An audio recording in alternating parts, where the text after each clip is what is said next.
కొన్ని దగ్గర చెక్కింగ్ సరిగ్గా చేయడం లేదు. దానివల్ల లోపల బాంబు తీసుకెళ్ళడం అనేది చాలా పాసిబిలిటీ ఉంది. కాబట్టి వాళ్ళని ఫస్ట్ కంట్రోల్ చేయడము, ఈ సెక్యూరిటీ అనేది వీక్ ఉంది, దాన్ని కొంచెం ప్రాపర్గా మెయింటైన్ చేస్తే ఈ ఇష్యూస్ అనేది రావు.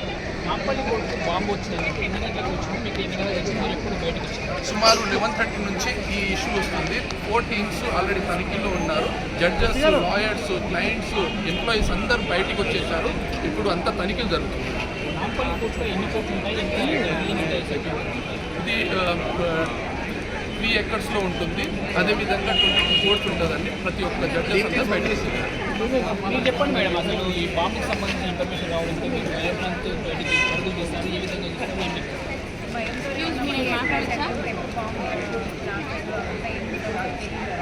సో అందుకే భయంతోనే బయటకు వచ్చేసారు.